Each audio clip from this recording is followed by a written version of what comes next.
happy little games. Throughout the past 8 years and over the course of 275 short documentaries, I have brought the best of the best and the worst of the worst when it comes to video game goodness. Every once in a while, I'll get a wild hair and decide to cover an entire system while also showcasing some of its best games. I've done features on the Neo Geo, Sega CD, the 32X, and today I am going to give some love to the utterly powerful and fantastic portable, the Atari Lynx. Every time I played mine back in the day, I would get a surge in my fingers that would travel all through my system and give me a little tickle in my taint. This system wasn't well received, which is unfortunate because it received some absolutely killer games. What is Apes and how does it involve this system? How close was Nintendo to becoming involved with this handheld? So sit back, relax, and let's learn about the history and the games of the Atari Lynx. Way back in the dark ages of the 1970s, the Atari VCS was breaking new ground and entertaining people of all ages all across the world.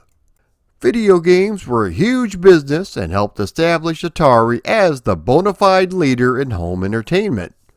Speaking of Atari, they were synonymous with video games as kids were asking to go play Atari instead of asking to go play a video game. Any self-respecting home computer owner would know the name Epyx at the very least for their brightly colored neon boxes. The fact that these boxes would also contain some pretty awesome games inside was just a bonus. They released a huge string of hits in the 1980s, even sprinkling in some licensed properties such as Barbie, G.I. Joe, and Hot Wheels. There were also the original titles that blew the socks off just about anything else on the market, including Impossible Mission, Summer Games, Winter Games, and of course, California Games. The Amiga computer was designed by a group of engineers including Jay Miner, Dave Morse, R.J. Michael, and Dave Needle. Michael and Needle, who were now working at Epyx Software, wanted to create a sort of continuation of the Amiga architecture, but putting it instead in the palm of your hands. The trio of Morse, Michael, and Needle were out to lunch at an upscale restaurant in California when they devised this idea. During that 90-minute lunch on napkins, they had sketched out the designs for the handheld codenamed Handy. The first prototypes were completed in early 1987 on 4x4 sheets of plywood covered in chips that would simulate what the final hardware could do. The original prototype utilized a black and white screen but didn't have the zing that they thought it should have. Other people in the group wanted to switch to black and white because the color screen would affect cost, battery life, and weight. Switching to color gave the little handheld that could a palette of 4,096 available colors with 16 on screen at once. For a time, the system would use a thumbstick instead of a traditional directional pad, but this was dropped. The system was powered by dual CMOS chips codenamed Mikey and Susie, both running the 65CO2, which ran at 16 MHz. This was a variation of the processor that powered such systems as the Apple II, NES, and Commodore 64, only clocking in at 4 times the speed. This was actually the first home console that included a blitter chip, which was also found in the Amiga.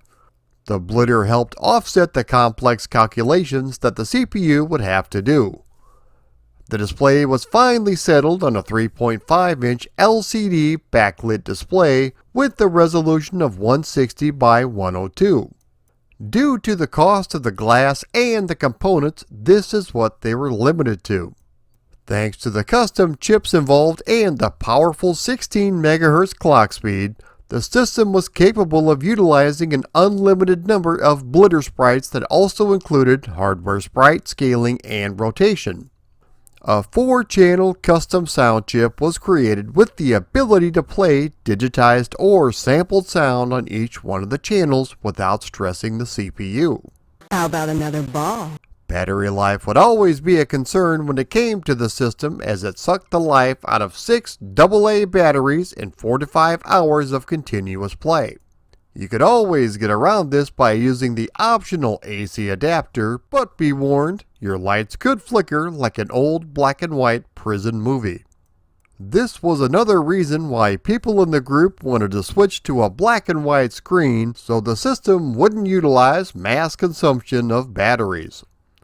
The system would also use the tried and true format of cartridges, although rumors have suggested that initially they were looking at some sort of tape loader, which Michael denies, although he does say that a hard disk was considered. The Potato handheld would be both left and right-handed friendly, which was well received in 10% of the population, including southpaws like myself. During its development at Epix, it was considered top secret even within the company. The development area was sealed off with security locks on the door. There was a sign on the door labeling it the Epix Electronic Nuclear Toaster, so this could be considered its original name. Epix programmer Peter Engelbright brought these little details to light in the Atari Age forums, including how one of the programmers opened up the ceiling tiles and crawled over to sneak a peek.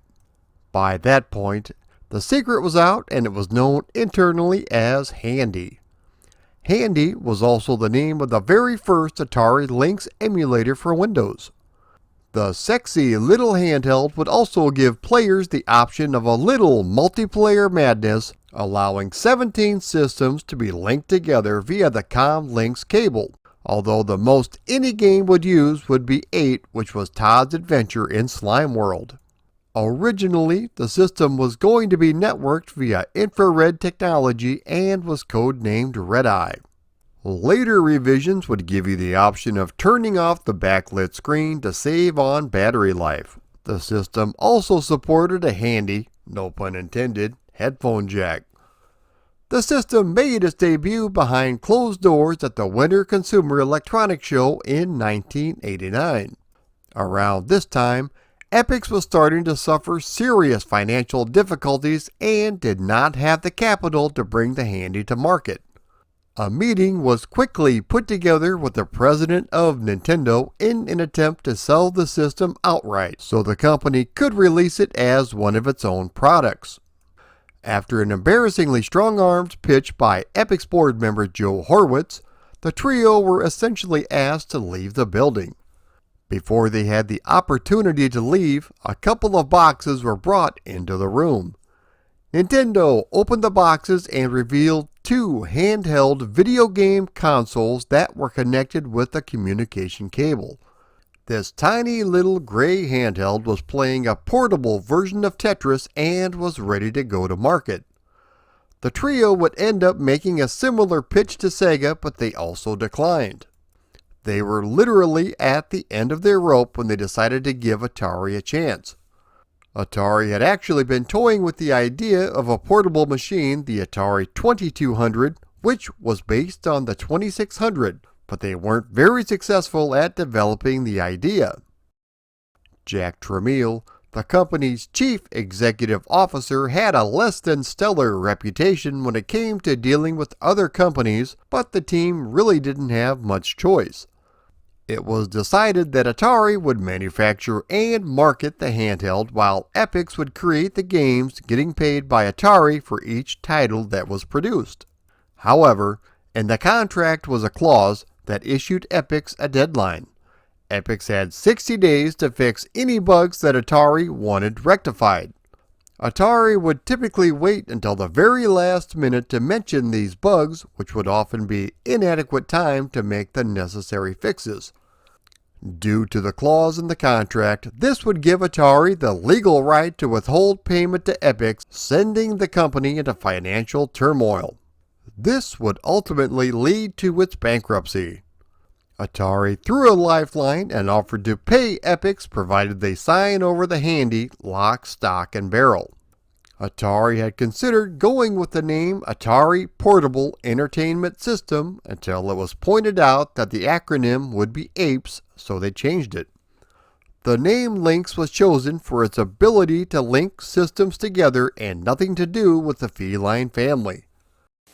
Hey, Mr. Block, can I go to the bathroom? 2 minutes.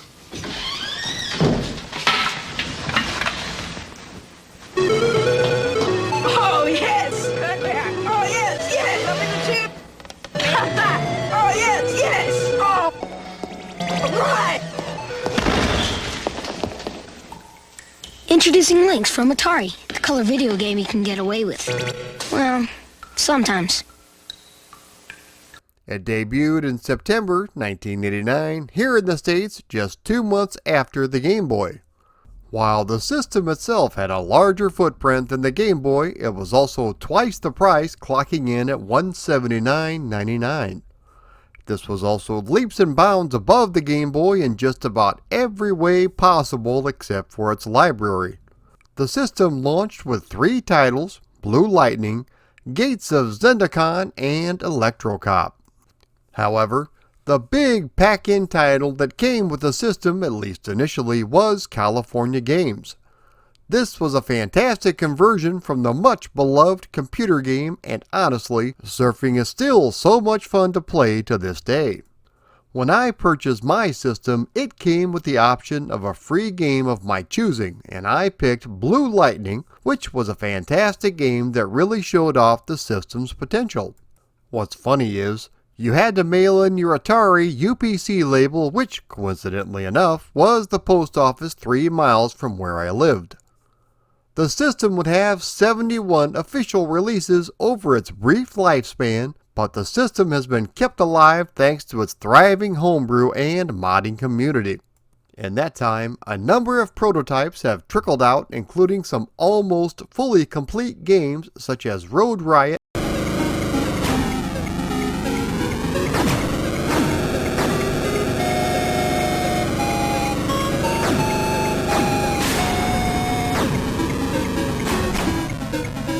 We recently got our first glimpse at one of the holy grails for the system that a lot of people thought was lost forever, which was Rolling Thunder.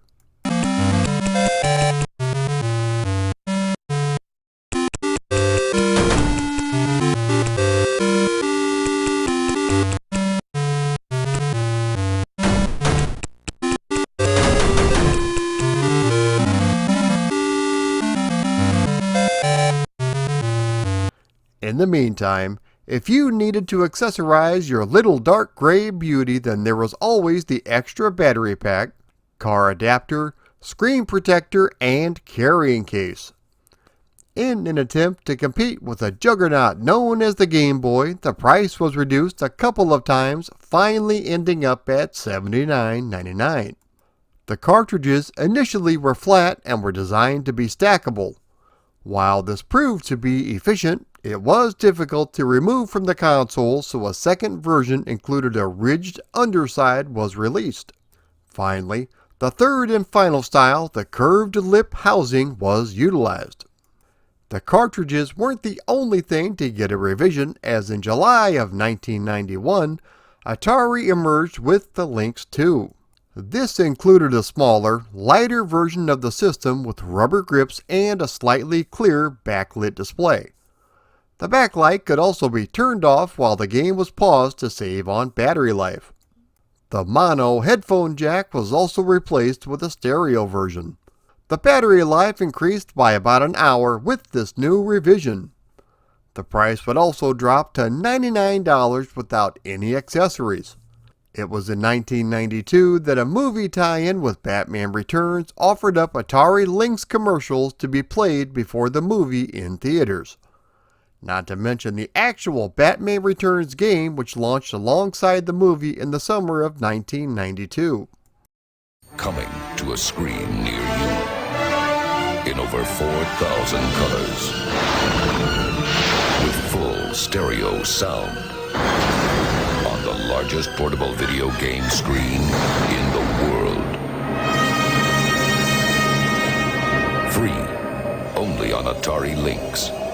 Batman Returns, a $50 value, free with any purchase of the Atari Lynx game system, now for a limited time only. A number of promotions were issued at this time, including t-shirts and stickers among others.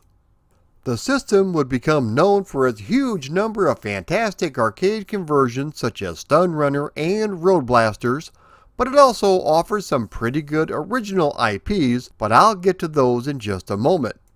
At one point in time, his and hers units were considered and even reached the prototype stage, but they were never released. Speaking of units, it doesn't get much stranger than the uber sexy red variant, which was part of the promotion for Marlboro cigarettes. You had to collect the points off of each pack you smoke, and once you had enough, you could mail it in for a free red Atari Lynx.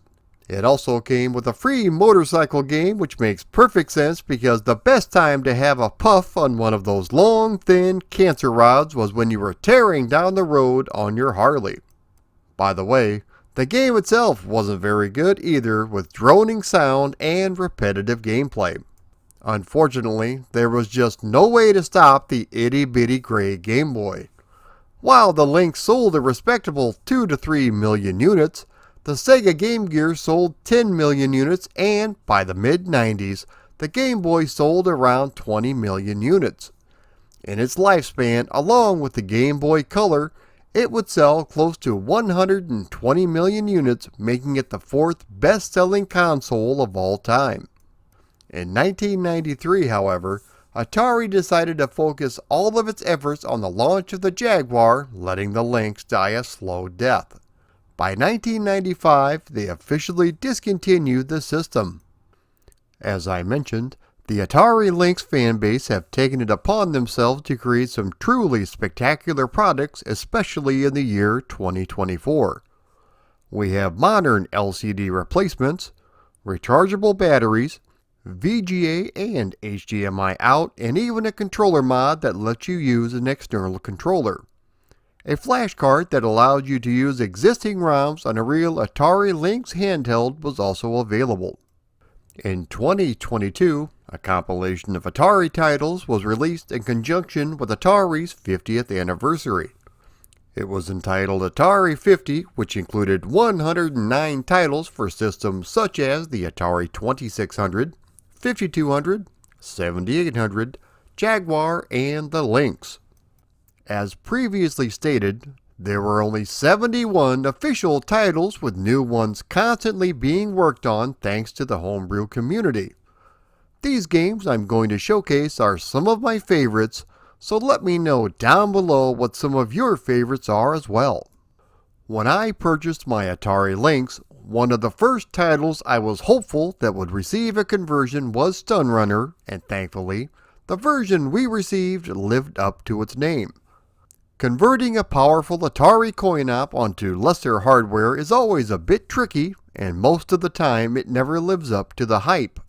Just take a look at the travesty on the Amiga, and in particular 8-bit conversions of Stun Runner. However, the version we received for the Lynx was absolutely fantastic. The presentation here is spectacular, with music and most of the digitized speech for your listening pleasure. The graphics and animation are extremely fast and smooth, showing you exactly what the Atari Lynx was capable of in the proper hands. The controls are nice and tight, which is something that you need when it comes to an arcade racer.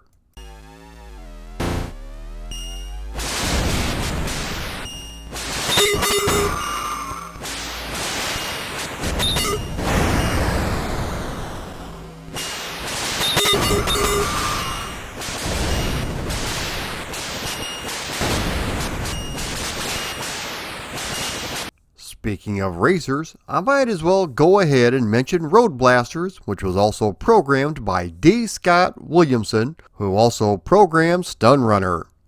Road Blasters is phenomenal, although there appears to be a bug with the emulation making everything run way too fast. I had this back in the day and don't recall this being anywhere near as speedy on my actual Lynx. This was ported over using the source code from the arcade unit, which is why it was so close in terms of accuracy to the original. The music, sound effects with voice, and graphics with its smooth scrolling are all something any self-respecting racing fan needs to experience.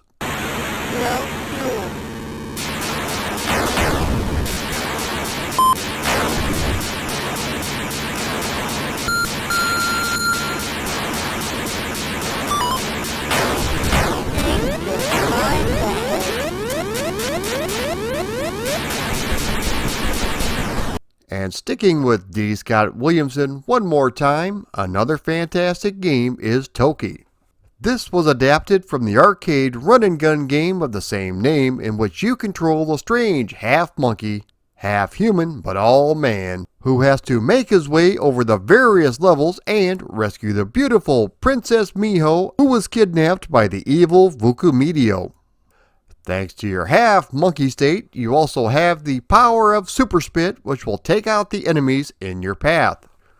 You also have to encounter large mini-bosses at the end of each level. Fans of the arcade game will feel right at home, as pretty much everything from the arcade game has been translated faithfully, although we don't get the nipple slip that was found in the Atari ST version.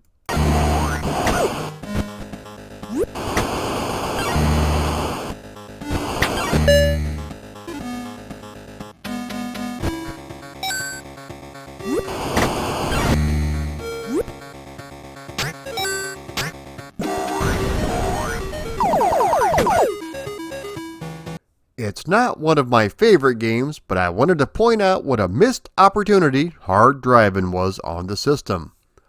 The smooth scrolling found in games such as Road Blasters and Stun Runner is nowhere to be found, as we are reduced to low frame rate polygons and horrendous controls. If you thought the computer versions of this game controlled terribly, then be sure and give this one a try. No music and basic sound effects round this one out, although we do get the digitized moo.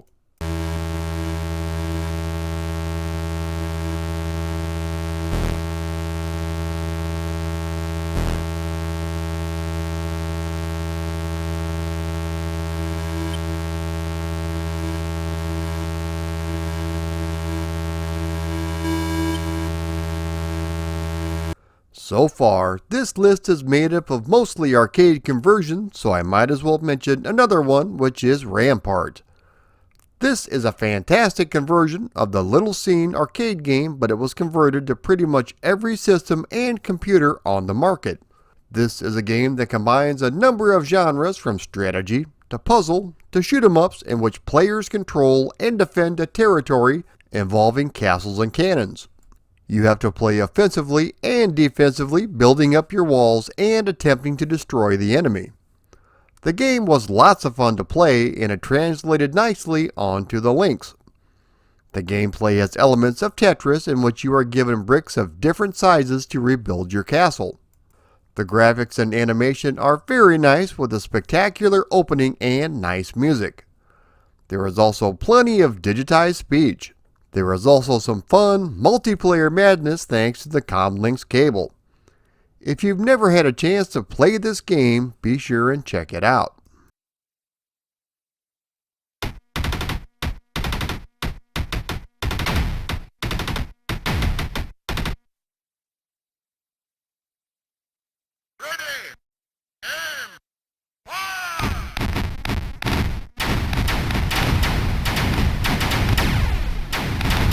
One game that I had a ton of fun playing was Awesome Golf. The game features some nice colorful graphics and even a little bit of sprite scaling with the ball. The large character graphics are smooth and well animated, which also includes the rest of the game. The hitting mechanics of the gameplay take a bit of getting used to, but once you have it down, it becomes second nature. There are even voices littered throughout the game to add to the overall experience. This is a nice, fun, relaxing little game.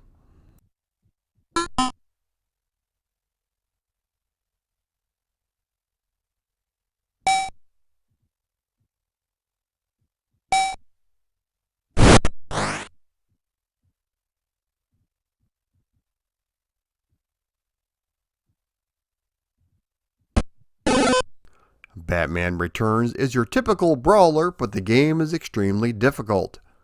Graphically, the game is quite nice with large sprites and plenty of variety in the enemies.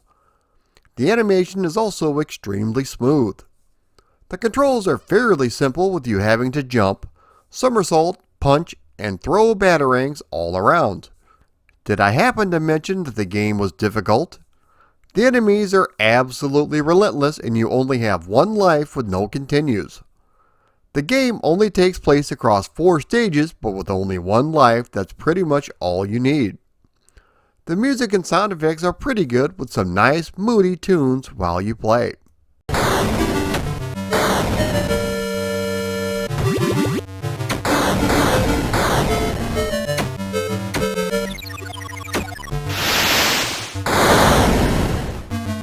If you were a fan of the Afterburner arcade game, then Blue Lightning was right up your alley.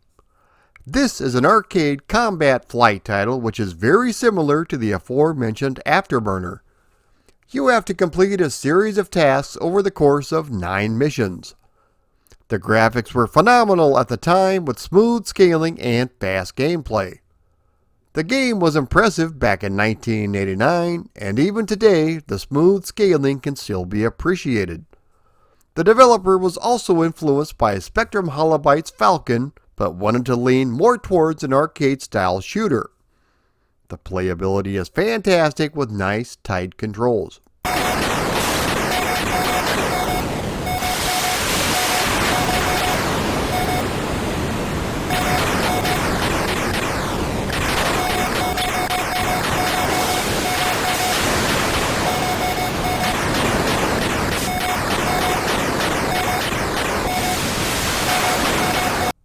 Atari Lynx owners didn't get a version of Tetris, although a homebrew version did come out recently. We did have Clax. Clax is a puzzle game in which you control a small paddle on the lower part of a conveyor belt moving left and right, attempting to line up colors from the various tiles. You can score points by making a row of 3 tiles horizontally, vertically, and diagonally. This was one of the rare games that was developed right alongside the arcade game, and it clearly shows because this version is extremely close to the original. The graphics are bright and colorful, and the sound effects, as you would expect, are awesome with plenty of voices, claps, and spoken instructions. You even had to hold the Lynx on its side to view it vertically, which worked out great. This is yet another fantastic arcade conversion for a fantastic handheld.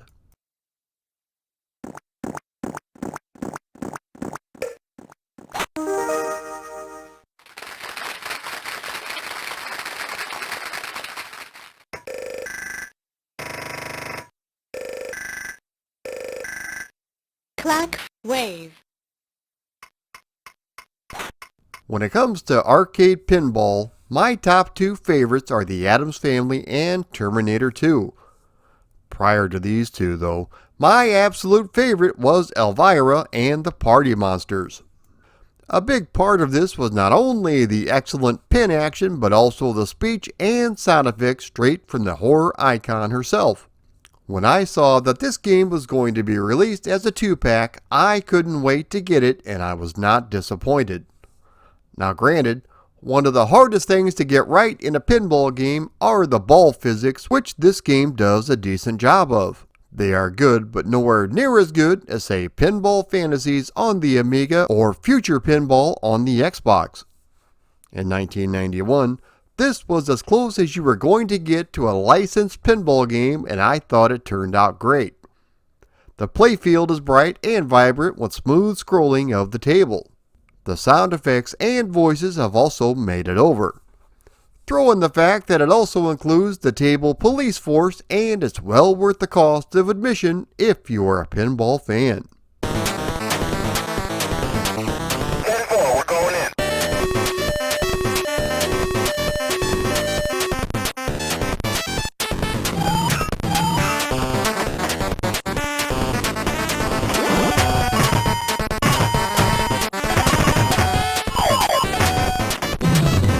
I have mentioned the surfing event in California Games, but overall, the entire package is well done.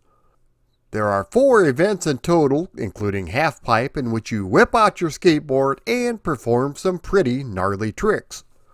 This also makes excellent use of the hardware scaling feature found in the Lynx. There's also Footbag or Hacky Sack, which allows you to perform multiple tricks with your feet, knees, and possibly toes. And the last event is the BMX minigame, in which you take control of what else? a BMX bike as you race downhill, navigating various hazards along the way. Special kudos to the programmer of this game for including the 1966 Batman theme.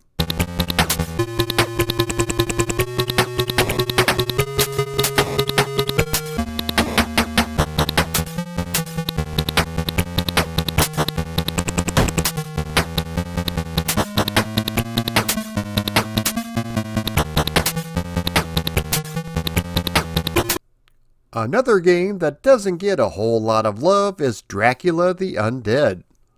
The storyline is taken straight from the book, in which you take control of Jonathan Harker as he attempts to escape from Dracula's castle. The game is a point-and-click adventure, which is very unusual for the Atari Lynx, but this game is a lot of fun to play. For starters, the music is perfect with haunting themes and fantastic sound effects. You control your character with the D-pad, but you have to select a number of actions to interact with various objects you come across. There are lots of devious puzzles in the game as well, making it pretty difficult to play. Not to mention the fact that there is no save feature either.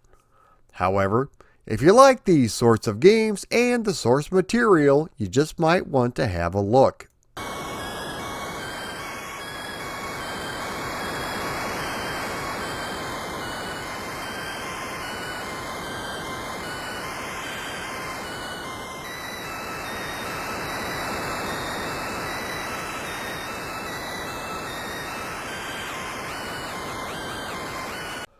I know I'm beating a dead horse, but Robotron 2084 is another excellent conversion for the Lynx. Right out of the gate though, obviously the twin sticks are missing, so the controls have been changed, but once you adjust to it, it becomes second nature. The graphics obviously are a bit on the small side, but it plays silky smooth. The audio is fantastic with the same sounds ripped straight from the arcade game. Factor in all these features and you've got another fun Atari Lynx game.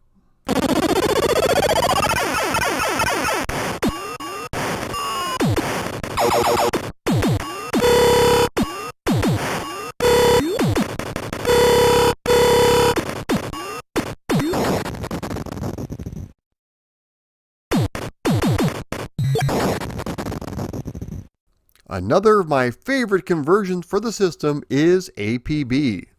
I absolutely love the arcade game with its goofy humor and voices, as well as the ability to become a member of the not-so-long arm of the law.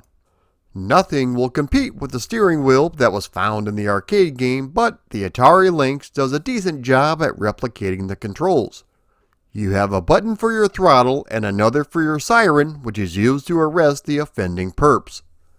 Hitchhikers, people who litter, and the big bad of each level are all people you have to apprehend. While the game is not arcade perfect by any means, it really captures the feel of the arcade game. The amount of speech and digitized sound samples are staggering. However, what is missing though are the interrogation cutscenes. In the arcade game, after capturing a known wanted felon, you would have to mash the buttons really fast in order to beat a confession out of the perp. It's all good fun, but unfortunately it didn't make the cut. It's wild, it's wacky, and it's pretty funny. Throw in lots of digitized speech straight from the arcade game and you've got another excellent arcade conversion.